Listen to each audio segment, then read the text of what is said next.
Hébreux chapitre 11, verset 1. Oui. Or, la foi est une ferme assurance des choses qu'on espère. Une démonstration de celles qu'on ne voit pas. Démonstration de celles qu'on ne voit pas. Or, la foi est une ferme. Ce passage-là, si vous l'oubliez, vous avez perdu tout l'essentiel même de votre vie chrétienne. Donc, il y a des versets bibliques qu'il ne faut jamais oublier et dont il faut se rappeler chaque fois, chaque jour. Or, la foi est une. Les gens de l'Ancien Testament ont accepté Christ. Les gens de l'Ancien Testament, ils avaient accepté Christ. Ils marchaient avec Jésus. Non.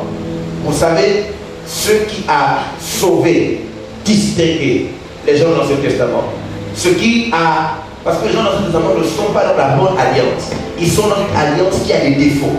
Mais la chose qui les a épargnés, qui les a distingués, qui les a singularisés, c'est la foi.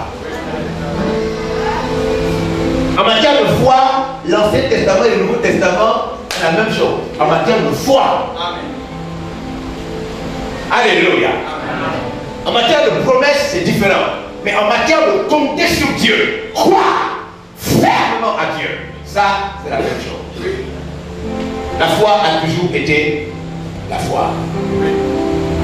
Ce qui signifie que la foi est une véritable puissance opératrice, capable de bouleverser les choses, même dans la vie des nouveaux convertis. La foi, ce n'est pas une affaire, non.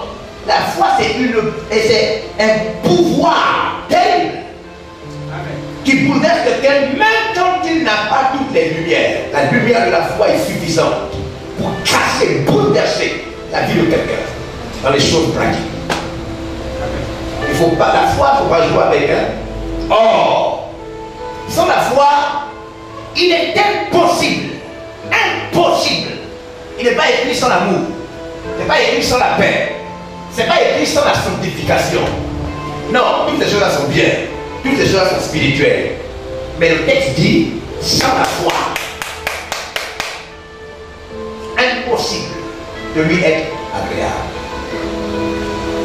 Dieu pouvait dire sans la foi, sans la miséricorde, sans la connaissance, Dieu pouvait dire ça. Non, il a seulement dit, sans la foi, il vous est impossible de lui être agréable. Donc je vous dis que ne négligez pas ce que Dieu ne néglige pas. Pour Dieu la foi, mon juste, c'est pour moi, mon juste, c'est-à-dire, je l'ai déjà justifié. Mon juste vivra, mon juste doit vivre par la foi. Alors, la foi, il ne faut pas jouer avec ça. C'est le centre de la vie. La foi. Comptez sur Dieu. Alléluia. Comptez sur Dieu. C'est une très puissante lumière. La foi. Et elle devient lumière quand on la comprend. Elle ne devient pas lumière quand on la cite. Elle devient lumière parce que vous savez que dès qu'on parle de force, n'est-ce pas, on parle de faillo et de failli. Donc la foi devient lumière quand tu comprends de quoi il s'agit. D'où tu dois t'instruire au sujet de la foi. Découvrir, lire les versets, lire les livres inspirés, lire les auteurs qui ont développé la foi et qui ont réussi pratiquement dans la vie par la foi. Tu vas lire ces gens-là pour comprendre la foi. Parce que la foi, ce n'est pas un mot. Hein? La foi, ce n'est pas un mot. Dire que j'ai la foi, dire que je veux la foi et avoir la foi, c'est trois choses différentes. Avoir envie de la foi, dire que tu as la foi et avoir la foi, c'est trois choses différentes. La plupart d'entre nous, nous disons que nous avons la foi. C'est différent d'avoir la foi. Alléluia. Vous me suivez? Une affirmation de choses qu'on espère, une démonstration de celles qu'on ne voit pas. On a les quatre dimensions, les quatre clés. Pour ouvrir la foi, il faut quatre clés. Hein? N'est-ce pas? Amen. Voilà. On ne peut pas avoir la foi sans les choses. Les choses.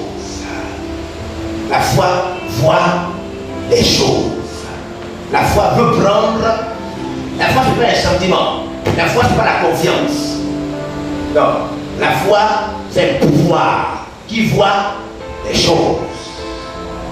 C'est pourquoi la foi est une ferme assurance des choses. Donc la foi doit d'abord voir les choses. Très important. Et cette chose-là, parce qu'on a lu plusieurs versets bibliques sur les choses. On a vu qu'il y a les choses de la chair, il y a les choses du monde, il y a les choses de l'Esprit de Dieu, il y a les choses de Dieu. Alléluia. Donc il s'agit des choses. Et ces choses-là, on les voit par la foi d'abord.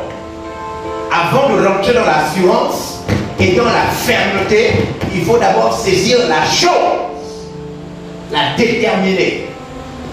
Hein? La foi n'est pas vague. La foi n'est pas vague. Il faut d'abord les choses. Ensuite, quand on a trouvé les choses là, maintenant, on fait quoi? On rentre dans l'assurance. Donc, on rentre dans l'état d'assurance. Et cet état d'assurance là, on a fermé ça par la fermeté. C'est-à-dire, on rend son assurance têtue. Têtue. Inébranlable. C'est-à-dire, tu crois à ça et personne ne peut t'enlever ça.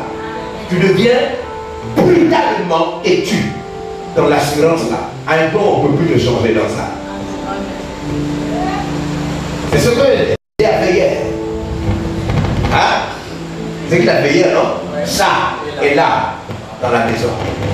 Voilà. Donc la foi, c'est très important. Il faut voir les choses, il faut montrer l'assurance, il faut que l'assurance soit têtue, inébranlable, irréversible. Et ces choses-là doivent être espérées, c'est-à-dire doivent appartenir à un rêve ou à une vision. On doit visionner ces choses ou on doit avoir relevé de ces choses. Je ne parle pas du rêve, du sommeil, je parle du rêve en termes de désir. Voilà, la foi qui fait la chose qu'on veut faire, une démonstration qu'on ne voit pas. Pour l'avoir possédé, Pour l'avoir possédé, les anciens ont obtenu un témoignage favorable. quoi? Les anciens ont obtenu un témoignage favorable. Donc tous ceux qui ont été avant vous et qui ont eu la foi ont bien terminé leur vie. Les anciens, parce qu'ils ont eu la foi, ils ont eu une vie, un témoignage bien. Ils ont bien terminé leur vie. Quand tu as la foi, tu termines bien. Même si on te tue, tu termines bien. Amen. Alléluia. Amen. Voilà, on y va. C'est par la foi que nous reconnaissons. C'est par la foi que nous reconnaissons que le monde a été. C'est quoi? Par la foi, nous. Nous là, c'est un groupe de gens. Hein? Nous là, c'est un groupe de gens. C'est pas tout le monde qui reconnaît ça. Hein? C'est par la foi que nous. Est-ce que vous êtes avec nous? Amen. Alléluia. Amen. Nous. Vous m'entendez, vous qui êtes dehors? Amen. Voilà.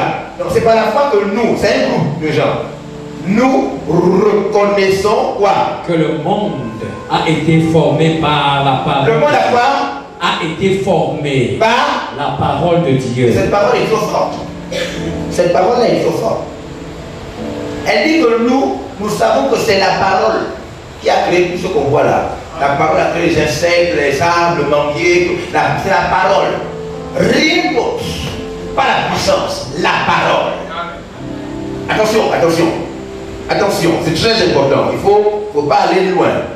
Nous reconnaissons. C'est pas l'option. C'est pas l'option. Nous reconnaissons que la chose qui a le pouvoir et qui a le pouvoir de former le monde, c'est la parole. Faites attention, hein? Amen. Faites très attention. Ça positionne la parole comme étant au commencement de tout. Au commencement était. Donc, si vous comprenez ça, vous allez éviter, vous allez être sauvé du sectarisme. Si vous comprenez ça, vous ne serez pas un sectaire. Parce que dès que vous partez loin de la parole, tout ce que vous faites après, puissance, onction, guérison, tout après, c'est plus Dieu. Amen. Amen. Vous faites très attention. Il faut faire très attention. la vie, le pouvoir de Dieu se trouve dans la parole. Dieu est la parole. Hein? Il faut faire attention. Hein? C'est pourquoi, pour reconnaître les serviteurs de Dieu, on ne les reconnaît pas par le fait d'imposer les mains. On ne les reconnaît pas par le fait qu'il y ait beaucoup de gens. Donc on les reconnaît par la qualité de la parole dans leur bouche. Hein? Oui. Vous me suivez? Pour savoir vers qui vous devez aller, pour savoir, même pour choisir les sources. Pour choisir la source, il faut quantifier, il faut examiner, il faut remarquer, apprécier la parole. C'est la parole. Oui. Parce que les autres choses sont éphémères. Les autres choses passent. Nous avons prié déjà, vous avez déjà prié depuis que vous êtes chrétien, et il est arrivé des temps où vous avez prié, vous avez ressenti des émotions incroyables dans la présence de Dieu. N'est-ce pas? À l'heure où je vous parle, vous n'avez plus le souvenir physique de ces choses. Hein? Il vous est arrivé de prier, vous avez même pleuré devant la présence de Dieu. Mais à l'heure où je vous parle, vous n'avez même plus, vous ne ressentez plus ça. Tout ce que vous pouvez vivre en Dieu est éphémère. Ça passe. Ce qui demeure, c'est la parole. C'est pourquoi il faut faire. Alors pourquoi la parole demeure? Parce que la parole en vérité, elle est une semence constante. C'est-à-dire que dans la parole, il y a toujours l'esprit, il y a toujours la vie, il y a toujours le pouvoir. Elle, c'est une garantie. La parole est une garantie. Tant que tu es avec elle, tout ce que tu as ressenti là, tu ressentiras ça. Amen. Toujours à un niveau plus élevé. Hein? C'est ça la grâce de la parole. La parole, c'est une garantie. Faut pas. Il y a des gens, c'est pourquoi il faut s'attacher à la parole. Faut pas. Alléluia. Amen. Alors, Jésus, Matthieu 22, 29. Que dit la Bible? Matthieu 22, 29. Jésus leur répondit. C'est lui qui dit. Jésus leur répondit, vous êtes dans l'erreur. Vous êtes dans l'erreur. Parce que vous ne comprenez ni les Écritures. Parce que la parole, vous ne la comprenez pas. Ni la puissance de Dieu. Oh, Dieu. Quand on est dans l'erreur, c'est grave. Quand on est dans l'erreur, on peut prophétiser dans l'erreur. On peut pleurer dans l'erreur. On peut pleurer dans l'erreur, hein? On peut adorer sincèrement dans l'erreur. On adore, on pleure, on lève les mains au ciel. On lève les mains au ciel, on se met à genoux, on pleure. Seigneur, Dieu qui va. On peut faire tout ça là dans l'erreur. Il parle là aux chefs de la loi, aux pharisiens, aux scribes, aux gens qui sont autour de lui. Et puis il lui pose la question de savoir, mais quand l'homme va mourir, et il a eu plusieurs femmes, comment va-t-il faire? C'est les gars, les religieux là. Ils font quoi? Ils adorent, ils chantent, ils sont même habillés en tenue de prêtre. Mais tout ça, c'est l'erreur. Il rencontre une femme, la Samaritaine, dans Jean chapitre 4. Il dit quoi? Vous adorez ce que vous ne connaissez pas. On peut adorer ce qu'on ne connaît pas. On peut louer quelqu'un qu'on ne connaît pas. On peut parler de quelqu'un qu'on ne connaît pas. Dieu. On peut ne pas connaître Dieu. On peut être diacre de Dieu alors qu'on ne connaît pas. Hein? Oui.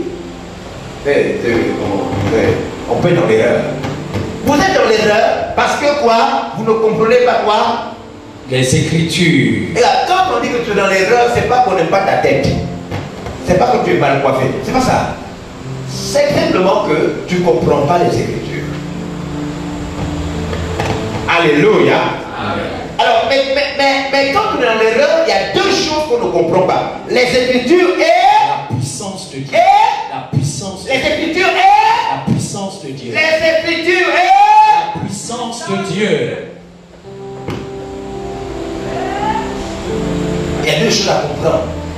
Les Écritures, la puissance. Hein? Il ne faut pas aussi être seulement dans les Écritures. C'est-à-dire que tu cites les versets bibliques. Tu cites seulement. Mais tu ne jeûnes pas. Tu ne tiens pas le pouvoir. Hein? Tu cites les versets bibliques.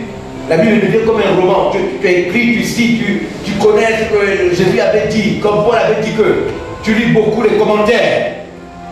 Mais tu ne pries pas des heures, tu ne pries pas longtemps. Tu ne pries pas longtemps. Donc, tu as des écritures, mais tu ne les comprends pas. Tu ne les comprends pas. Et tu n'as pas la puissance. Un jour, les disciples devaient chasser un démon et le démon ne sort pas. C'est compliqué hein, quand le démon ne sort pas. Tu dis au nom de Jésus. Le démon te dit ne sors pas. Ça c'est fort. Hein? Amen. C'est fort. Tu parles. Le fois même vous chantez tous. Chantons, chantons. Et puis vous chantez tous. Le démon il vous regarde. Il y a un qui a les lunettes. Le démon vient enlever ses lunettes. Il vient enlever les lunettes. Et tu lui dis, arrête, arrête. Tu dis ça au démon. Vous chantez, vous criez. Le démon ne sort pas. Il vous regarde, il se moque de vous. Là c'est fort, hein? Là vous faites une réunion. Vous demandez pardon au démon, vous le laissez partir d'abord. Mais vous demandez pardon, vous le laissez partir, après vous faites une réunion. Vous trouvez pourquoi le démon ne parle pas? Jésus a expliqué. Jésus a expliqué aux disciples.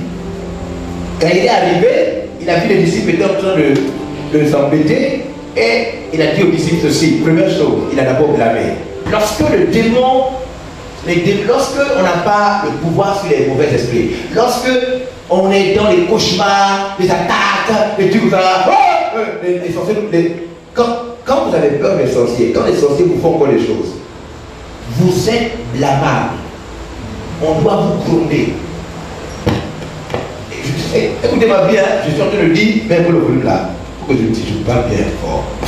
Parce qu'il y a des gens, ils sont, parce qu'il y a des gens là, même des gens qui sont déjà responsables de l'église, c'est-à-dire compagnons, leaders d'information. Il y a des gens là qui ont encore peur des sorciers, des trucs comme ça là, ou bien ils disent que, ils m'ont fait une réunion contre moi. Tu es blâmable. Quand je dis blâmable, Jésus a dit aux disciples, race incrédule. Ça, c'est comme ça que Jésus a parlé. Mais chez nous, les Africains, on doit normalement te talocher ou bien te pousser la tête. Mais on est Africains.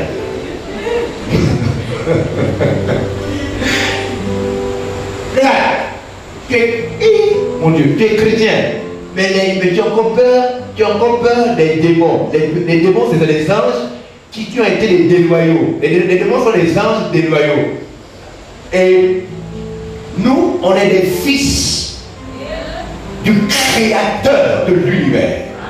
Mais en toi, les sorciers, parce que les démons sont des petits esprits déloyaux, et les sorciers sont les chiens des démons. Les sorciers sont les chiens des démons. Parce que, oui, les sorciers sont les chiens des démons. Les sorciers, c'est les victimes des démons.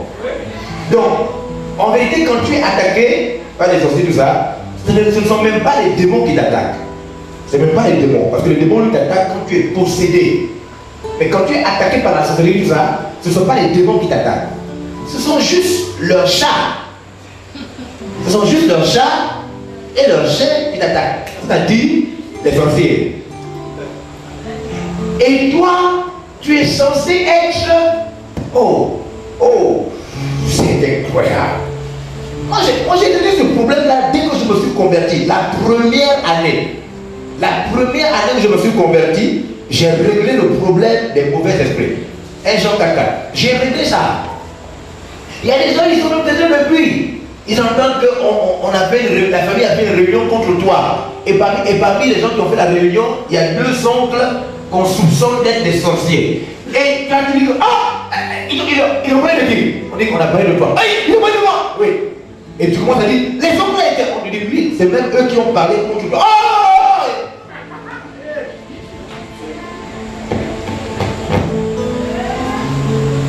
Pitié. C'est grave. Qu'est-ce que dit ce passage? Vous, petit enfant, vous êtes de Dieu. 1 Jean 4,4, c'est ça? Oui, 1 Jean 4,4.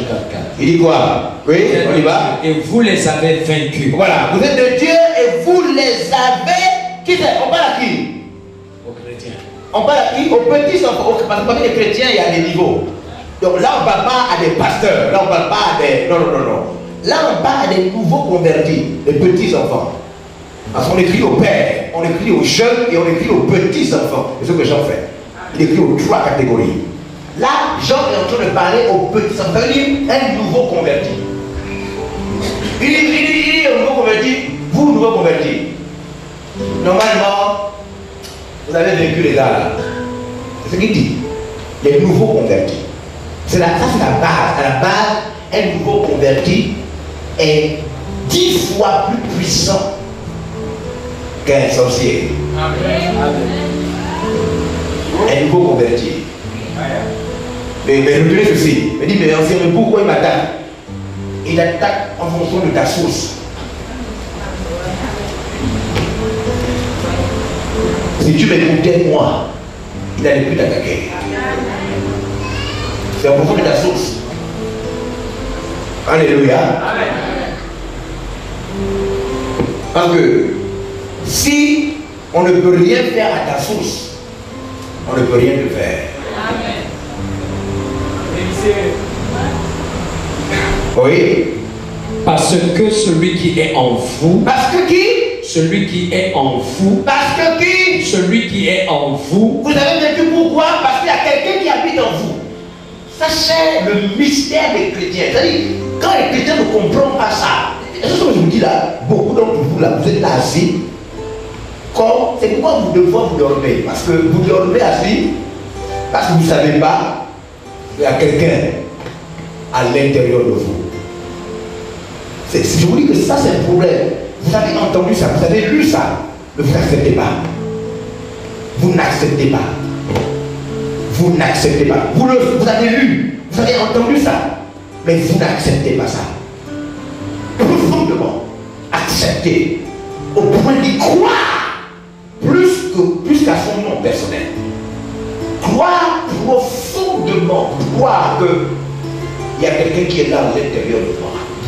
Il y a quelqu'un à l'intérieur.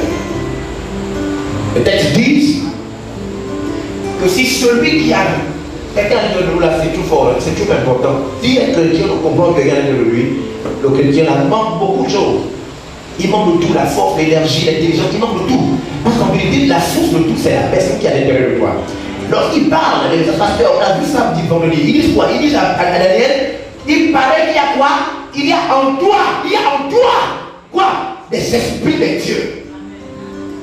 Et que les lumières habitent en toi.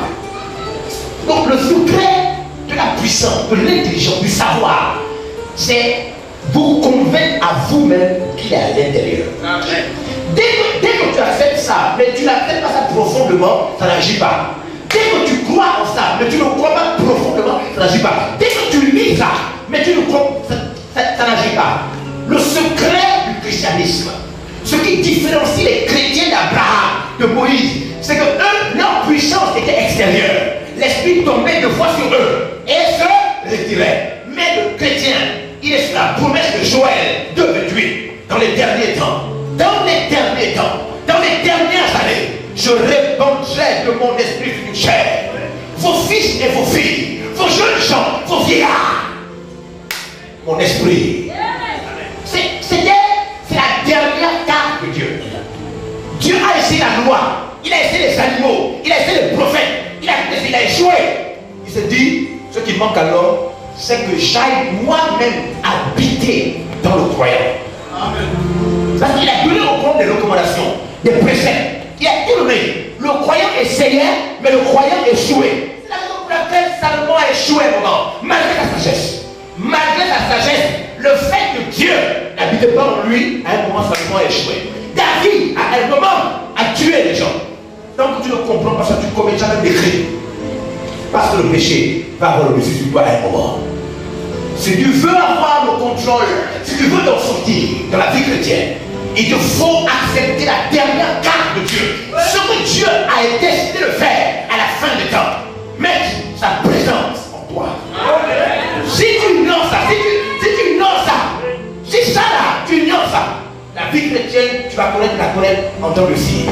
Un moment c'est bien, un moment c'est difficile. Un moment tu as, un moment tu n'as pas. Un moment tu es en joie, un moment tu es énervé. Un moment tu es de bonne humeur, un moment tu n'es pas de bonne humeur. En réalité, tu ne réalises pas et ne vis pas lundi, mardi, mercredi, jeudi, vendredi, samedi, dimanche avec la pensée forte qu'il est là à l'intérieur de moi. Il me guide. C'est lui qui me pousse. Mon corps et son habitation. Donc, si ça sort de la tête, même un seul jour, c'est fini. Si ça sort de ta tête, même un seul jour seulement, c'est fini. Tu manques quelque chose. Tu manques de quelque chose. Tu manques de quelque chose. C'est la raison pour laquelle l'apôtre Paul, quand il arrive, dans Acte 19, il voit les chrétiens, il veut d'abord savoir si il est rentré. Avez-vous reçu? Avez-vous? C'est le plus important, c'est ça. As-tu reçu? Waouh! Alléluia! Alléluia! Petit enfant, vous l'avez vaincu. Pourquoi? Parce que celui qui est en vous. Il y a quelqu'un, il peut l'essentiel, mais c'est du. Mais moi je comprends pas comment on peut comparer de sorcellerie parmi les chrétiens. Mais ça c'est Scotos, le noir. C'est une honte tromperie. On te manipule, tu es une viande, tu es un fils de Dieu trompé. C'est une grossièreté, une grosse bêtise. Une grosse bêtise. Les chrétiens craignent plus les gens physiques que les sorciers. Parce que celui qui est physique peut te chiffrer à la joue droite. Tu as mal.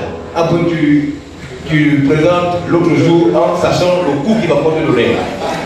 Les chrétiens, au moins c'est physique.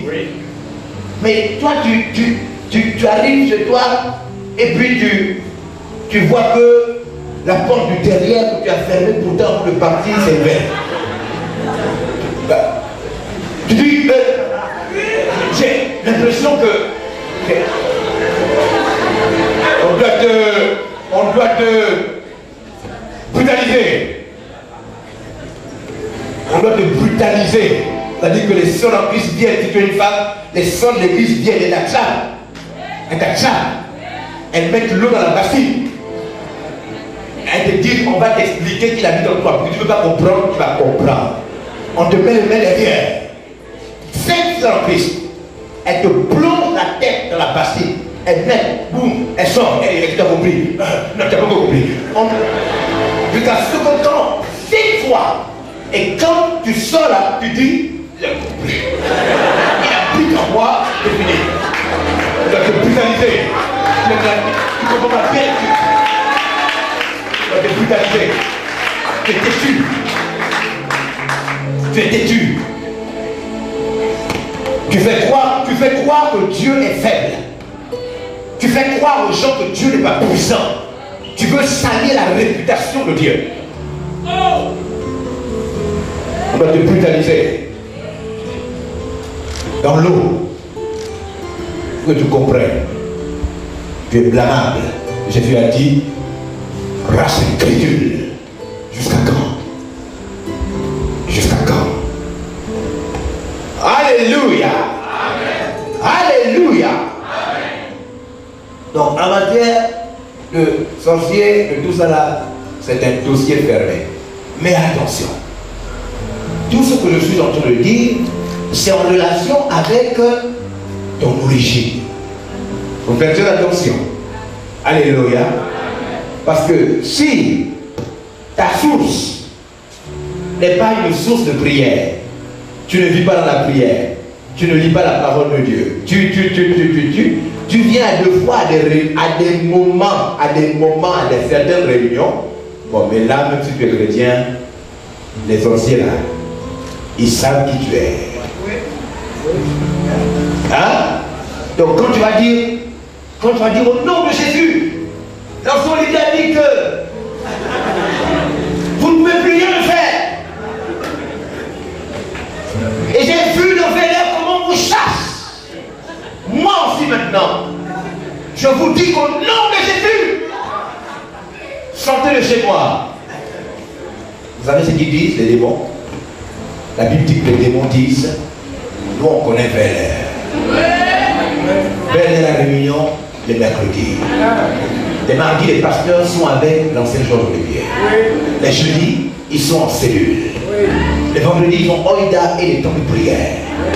Les vendredis, les samedis, ils sont dans les évangélisations, etc., etc. Et puis le dimanche, ils sont au gymnase d'Olivier pour les soirées faïences. Mais toi, on ne te voit pas là-bas.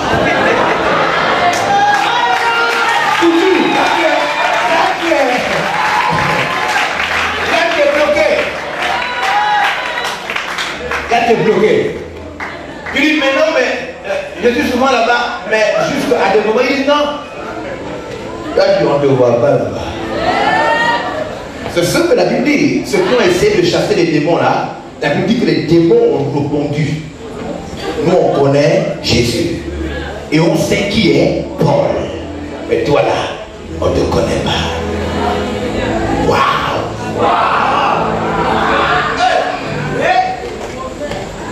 Donc il faut faire attention, hein? Alléluia! C'est pourquoi il faut avoir sa source, son origine. Donc, bien aimé, il habite.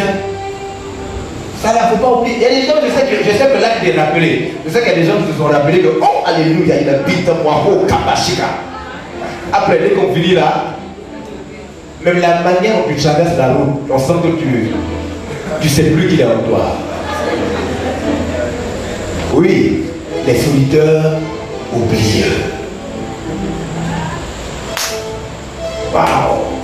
Qui a apprécié la lumière de la résurrection? La lumière de la résurrection. Peu importe ce que peu importe ce que Géasi dit, n'est-ce pas? Voilà. Géasi, c'est pas toi. Amen. Tu es fort, tu es capable. Il nous aide. Ce qui est mort peut revenir à la vie. Alléluia! Alléluia! Oui, ce qui est mort peut revenir à la vie. Dieu est fort, il est capable. Donc la parole, elle est très importante. C'est en elle qu'il y a tout. Elle est là. Regardez Ephésiens chapitre 3, verset 20.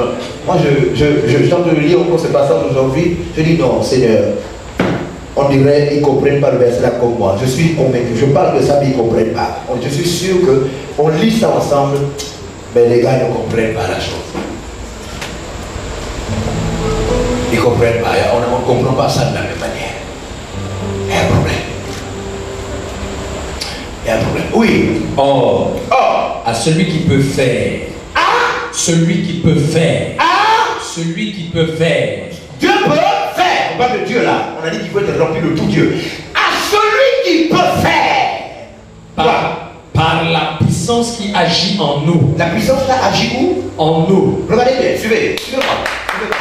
Beaucoup d'entre nous, quand tu le pries, attendent que Dieu agisse. Il dit Seigneur, agis. Même dans une situation d'argent, une situation d'enfant, l'enfant est malade, ils veulent que Dieu guérisse extérieurement. Ils veulent que Dieu agisse. Seigneur, même quand nous imposons les mains, nous voulons que la puissance, que Dieu exauce. Alors qu'en réalité, le texte dit Dieu peut faire, mais il fait ça par la puissance qui est déjà en toi.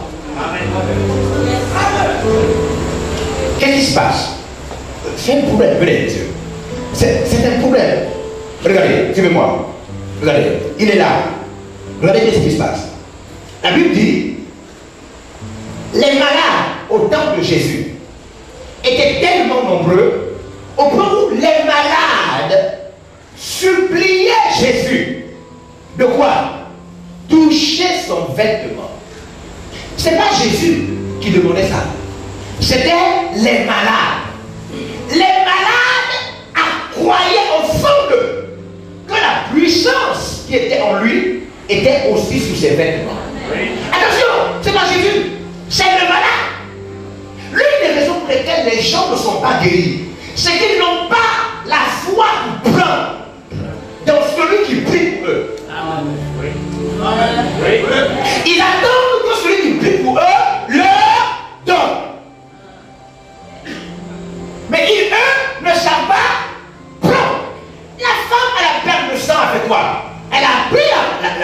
guérison. Bartimée a fait quoi? Vous me suivez?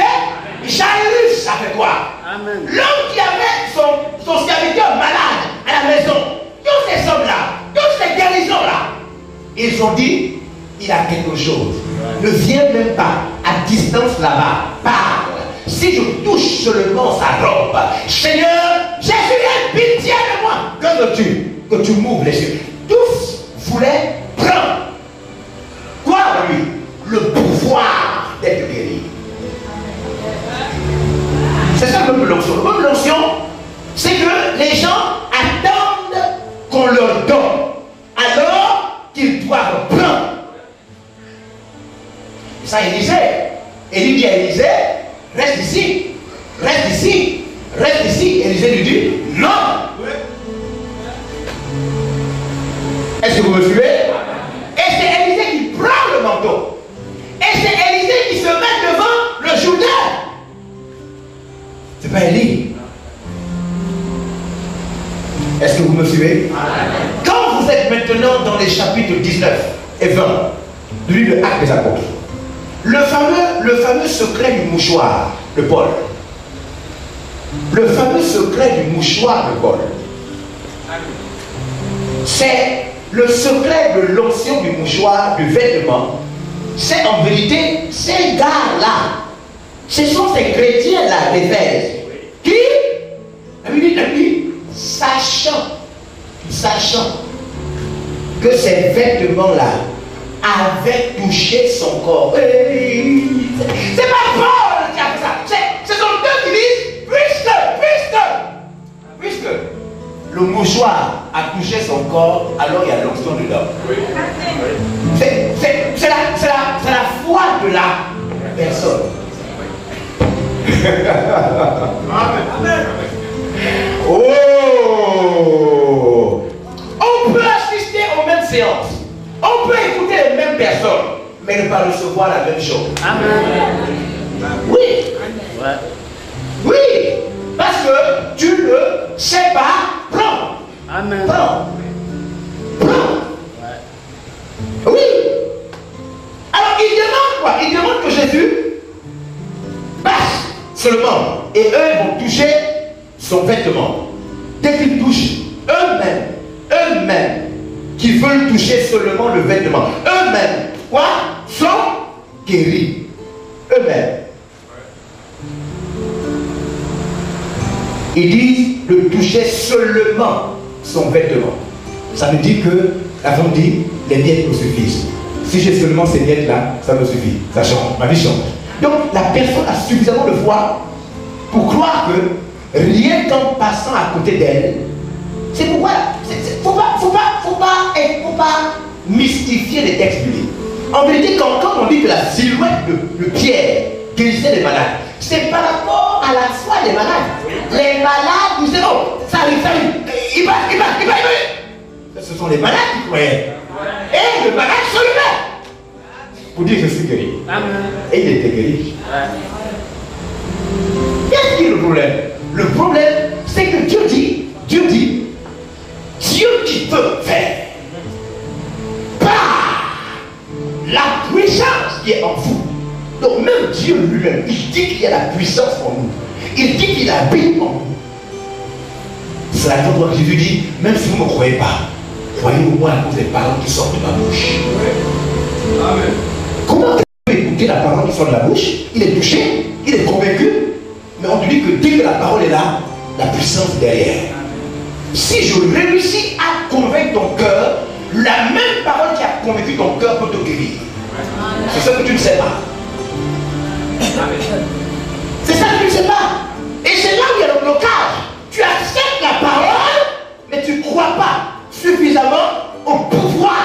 Alors que le pouvoir est derrière la parole. Car l'esprit que je vous ai annoncé, la parole que je vous ai annoncée est esprit et vie. Dans la même parole que je t'annonce là, il y a l'esprit dedans, il y a la vie. Tu veux la vie, soit oui, tu la reçois. La santé, tu la reçois. Tu veux ressentir l'onction, tu reçois ça. Amen. Dans la même parole que je t'ai annoncée. C'est la raison pour laquelle beaucoup d'entre vous ont nos prédications, mais ils ne trouvent pas la puissance dedans. Ça vous a peut-être convaincu, tu as pourtant écrit mais tu as du mal à reproduire ça. Parce que tu n'as pas accepté ça dans la totalité. La parole et la puissance. Tu n'as pas accepté ça dans la totalité. La foi n'est pas une chose palpable.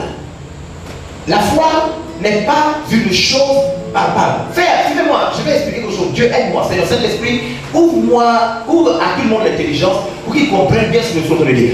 La foi, ce n'est pas ce que vous pensez. La foi, ce n'est pas le fait que vous ayez d'abord une preuve de ce qu'on est en train de vous faire. Non, non, non, non, non, non, non, non, non, non. Marc 11. Lisez Marc 11 à partir du verset 1. Le problème, c'est là, tout est bloqué à ce niveau. Même dans la vie des responsables, tout est bloqué à ce niveau. Ils veulent ressentir. Non, non, non, non, non. Là, dès que tu veux les preuves, dès que tu veux, c'est fini. Il n'y a plus la foi. C'est ce que la foi fait. Voici la dimension de la foi. Oh, cet esprit, si ça rentre, frère, ta vie sera changée. Si ce que je suis en train d'expliquer là, ça rentre dans ton esprit, ta vie ce soir va connaître des bouleversements.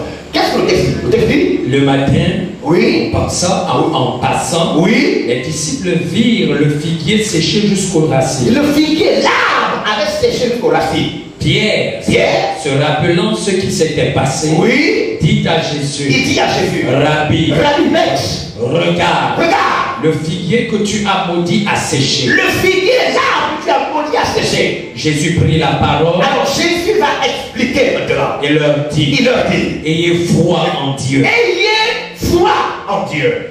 Je vous le dis en vérité. Je vous dis la vérité. Je vous explique le secret.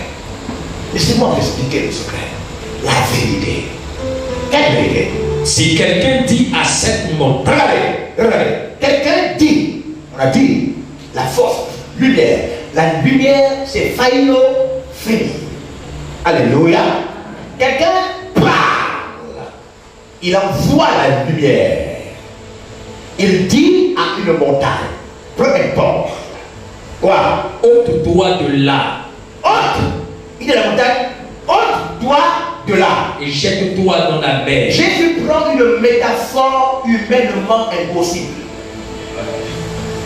Jésus fait exprès de prendre une image. Sur le plan humain, ce n'est pas possible. Qu'une montagne quitte et aille dans la mer. Pour vous montrer en vérité ce que la foi est capable de faire si on la respecte. Si on la respecte. La foi, si on la respecte. Quel respect? Voici, regardez. Et s'il ne doute point en son cœur. Regardez. Il dit à une chose à sa vie. Il dit montagne. Il dit maladie. Il dit stérilité. Il dit mariage. Il dit travail. Il y a quelque chose qui est un obstacle de se déplacer. Il dit, après on dit, mais quand il dit ça, dans son cœur, il ne doute pas. C'est ça le problème. C'est que si je vous dis quelque chose, c'est pourquoi il touche la guérison sur les mouchoirs. C'est pourquoi il touche les corps, les vêtements, ils sont guéris. Parce qu'en vérité, le problème c'est le pouvoir de l'esprit respecte la foi.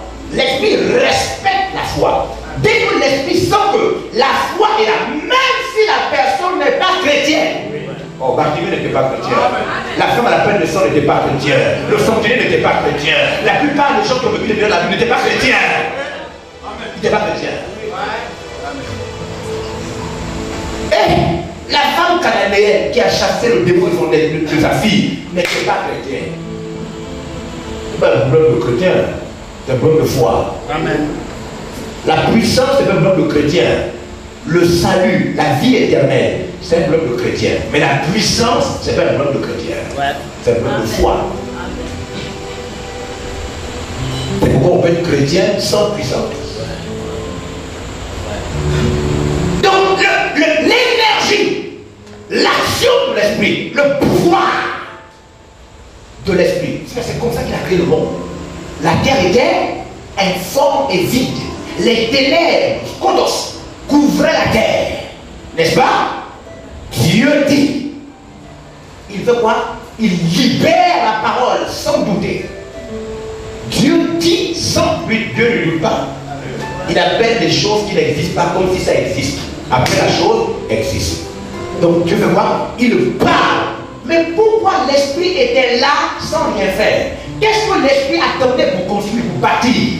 L'esprit attendait la parole de foi. Amen.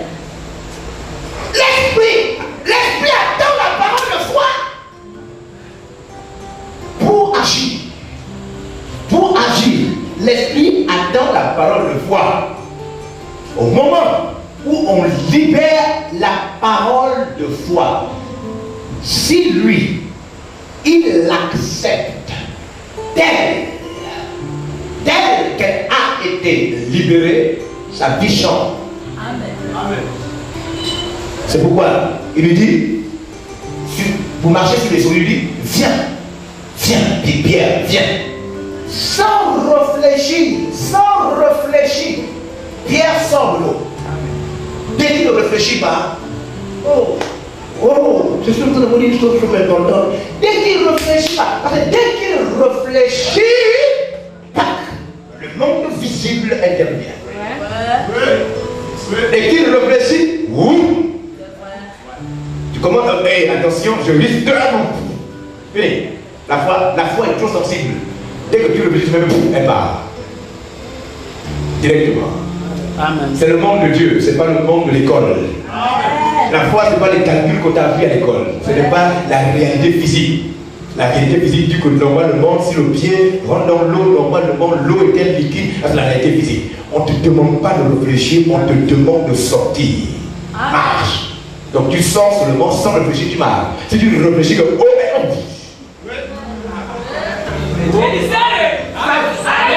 c'est pourquoi beaucoup de gens ratent leur guérison. C'est pourquoi beaucoup de gens ratent l'action.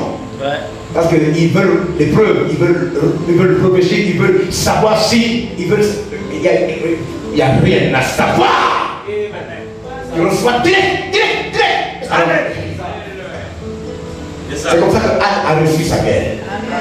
Quand Élie est venu vers Anne, quand il a dit que le Dieu d'Israël t'accorde sa grâce, la Bible dit que la femme se leva, son visage changea, elle court aller manger et elle conduit son mari, elle lui un enfant. Amen. Elle enchaîne. Si elle avait seulement dit, mais est-ce que vraiment, mais sinon, j'ai l'habitude, Dieu est fini. Il dit à une montagne, déplace-toi. Et si dans son cœur,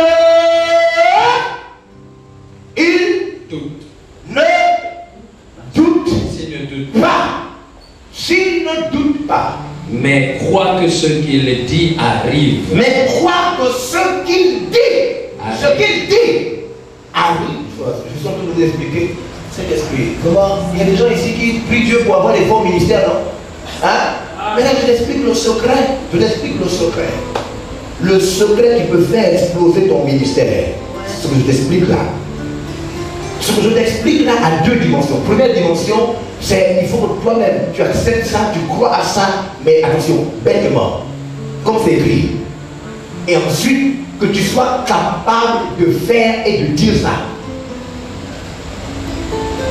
Il faut que tu sois capable de dire à quelqu'un, cette année, tu vas réussir à l'école. Ouais. Est-ce que tu me suis? Ouais. Je vais prier sur toi et quand je vais te toucher, il faut que tu crois toi-même à ça. C'est-à-dire que toi aussi, je peux te dire à toi, ton ministère explose l'année prochaine. Ouais. Il faut, de même que toi tu acceptes ça, que tu fasses accepter ça, car ce que je t'ai appris, apprendre, la foi c'est une acceptation facile de ce que Dieu a dit sans réfléchir. L'une des raisons, c'est que si toi tu veux pratiquer ça, alors que tu n'acceptes pas ça, ça ne passe pas. Hein? Alors qu'est-ce que tu veux? Tu dis que tu veux un enfant. Tu viens vers moi. Il est écrit que si quelqu'un est malade, qu'il aille vers les anciens. Et que les anciens lui imposent les mains. Et le malade sera guéri par la foi. Tu viens vers moi. Je prie pour toi. Je prends ton ventre, je mets ma main. Je touche. Après avoir prêché la parole, je touche ton ventre. Et je prie. Je dis que tu es un enfant. Je dis que tu n'es plus stérile. Si toi-même, tu ne crois pas, tu n'exultes pas de foi, tu n'exultes pas de joie, tu ne dis pas Amen comme Anne, que veux-tu que ça arrive? Mais qu'est-ce qui va arriver? Tu ne crois pas. Et puis tu veux ressortir. Et puis que tu touches au vent, tu ne ressens rien. Et puis que tu ne ressens rien. Mais qui a dit qu'on ressent que la montagne se déplace? On ne ressent pas. On ne ressent pas que la montagne se déplace. On dit que tu dis et tu ne doutes pas. On dit que tu dis et tu ne doutes pas. Que la montagne se déplace ou pas. Que l'enfant bouge ou pas. Tu dis. Amen. Je vous dis, frère, cette histoire de foi est une histoire tellement importante parce qu'en vérité, la foi, c'est la seule chose qui peut te sauver, t'aider et te changer. Même moi, peu importe le parent, personne ne peut changer ta vie comme la foi. Même si quelqu'un t'aime, même ta femme, ton mari, ne peut pas t'enrichir comme la foi. Même ton mari, ton propre mari, ne peut pas. Il ne peut pas. La foi, c'est la chose personnelle qui peut t'amener loin. La foi. Si tu négliges la foi, en même temps que tu négliges la foi, tu négliges ton économie, tu négliges ton profil, tu négliges ton avenir, tu négliges. La foi est liée à tous les aspects de ta vie. L'endroit dans lequel tu n'as pas la foi, tu ne verras pas la gloire de Dieu. Le domaine de ta vie dans lequel tu n'as pas la foi là, dans lequel tu prononces des paroles dont tu ne crois pas, dans le domaine là, tu ne verras pas la lumière. Fais attention. Fais attention. Si tu ne crois pas à la foi de la guérison, c'est la santé qui va te manquer dans ta vie chrétienne. Si tu ne crois pas à la foi dans le travail, c'est l'emploi qui va te manquer. Si tu ne crois pas à la foi dans l'imposition des mains, tu ne verras jamais les malades te guérir. Même si tu parles. Le domaine dans lequel tu n'as pas la foi, c'est dans ce domaine que tu ne verras pas la gloire de Dieu. La foi est liée à toi. C'est ton pouvoir de parvenir. Si tu ne déclenches pas la foi, c'est toi-même qui te prives de ce que tu aurais pu être par la foi. Quand tu n'as pas la foi, tu ne tues personne, seulement toi-même. Quand tu n'as pas la foi, tu le bloques. Ton manque de foi ne peut jamais me bloquer. Jamais. Parce que chacun selon sa foi. La personne que tu bloques quand tu n'as pas la foi, c'est toi-même. Tu me suis bien? Est-ce que tu me comprends bien? Le malade que tu bloques quand tu n'as pas la foi, c'est toi-même. La personne qui reste avec les maux de tête que tu ne comprends pas, c'est toi-même. La personne qui ressent des allergies dont tu ne connais pas l'origine, c'est toi-même. Est-ce que tu me suis bien? Est-ce que tu me suis bien? La personne qui voit son salaire, qui n'arrive pas à satisfaire à ses besoins, c'est toi-même. Moi, ça doit grandir. L'année prochaine, ça doit grandir. L'année après, ça doit grandir. De croire en gloire. Je ne peux pas rester le même. Je dois me développer. Mon intelligence, mes pensées. Je dois avoir des nouvelles pensées qui créent, qui ensemble. Je ne peux pas rester la même personne. Je crois que c'est possible. Je vais le faire et je le ferai. Dans la foi, Dieu ne m'abandonnera pas. Il a dit, je ne t'abandonnerai point, je ne te délaisserai point. Il est avec moi. Il me fera avancer. Je dois progresser. Je dois m'enrichir en Christ. En Christ, je dois réussir. Je dois réussir en Christ ce que je n'ai pas réussi dans la vie. Ce que l'école ne m'a pas donné. Ce que les parents ne m'ont pas donné. Ce que le pays ne m'a pas donné. La foi en Christ. Toi, c'est pourquoi je fais de la foi une chose personnelle. Je fais de la foi une chose personnelle. S'il me faut m'encourager moi-même, je m'encourage moi-même. Je m'encourage moi-même. Je me réchauffe moi-même. Je m'excite moi-même. Je me stimule moi-même. Moi-même, je me dis, je ne lâche pas. Moi-même, parce que c'est ma vie. Si je ne fais pas ça, personne ne le fera. Alléluia. Alléluia. Alléluia. Alléluia. Si je ne le fais pas, non, si je ne le fais pas, ce ne sont pas mes parents qui vont venir le faire. Oh non. Mes parents vont juste venir profiter du voir que ma foi m'a aidé. Ma foi m'a aidé. Et ils vont venir dire, oh, puisque la foi l'a réussi, alors la foi peut me réussir. Mais mes parents ne vont pas venir pleurer sur mon sort. Non, non, non, non. Moi, je ne compte pas avoir un sort. Je n'ai pas de sort. Mon sort, c'est Dieu. Alléluia. Je dois prendre, je dois faire, je dois construire, je dois bâtir, je dois envoyer, je dois former, je dois guérir, je dois transformer, je dois faire. Et je ne meurs pas comme ça en train d'attendre. Je ne meurs pas en train d'attendre. Alléluia. Je ne meurs pas en train d'attendre. Je ne suis pas médecin, je dois avoir un hôpital. Je ne suis pas médecin, mais je dois avoir un hôpital. Lire les livres des hôpitaux. Avoir un hôpital qui guérit les gens. Je dois avoir. Par la foi. Alléluia. Alléluia. Qu'est-ce que toi tu veux avoir? Est-ce que tu as un rêve, toi, dans ta vie? Tu as un rêve? Est-ce que tu as un rêve? Est-ce que tu as un rêve? Oh. Si Dieu a déjà mis la puissance en toi, qu'est-ce qui manque donc? C'est le rêve. La puissance dans le rêve. Pourquoi les gens gaspillent l'argent? Parce que dans l'argent sont les projets. Quand tu as l'argent sans les projets, tu fais rien dans la vie. C'est pas vrai? Parce que quand tu as déjà la puissance, ce qui te manque maintenant, c'est le rêve. Parce que la puissance peut être la plus là. Tu sens la puissance. Mais quand tu n'as pas le rêve, tu ne sais pas quoi faire. Est-ce que tu dors? Est-ce que tu te lèves? C'est en fonction du rêve maintenant que la puissance agit en toi. Parce que la puissance est là.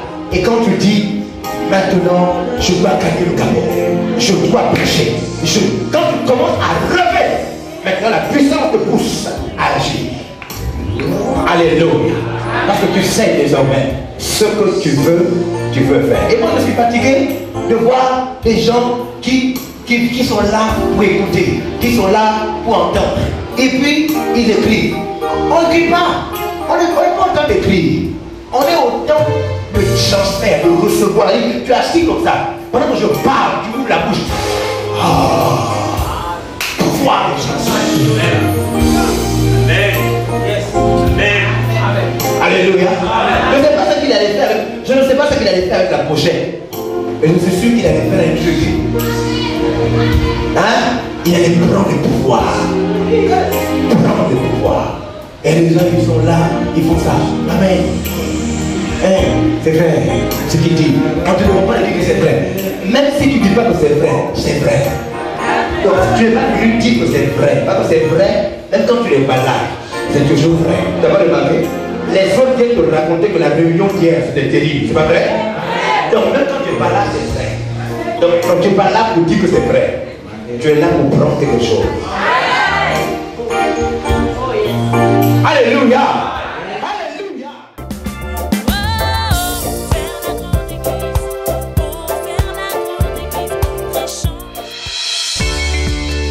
Nous espérons que vous avez été bénis par ce message de l'apôtre évangéliste Georges Olivier Bazaboa. Vous pouvez permettre à toute personne de jouir de cet enseignement en devenant partenaire par vos dons, dîmes et offrandes au numéro de compte inscrit. Que Dieu vous bénisse, vous qui permettez à l'évangile de se répandre par votre participation financière.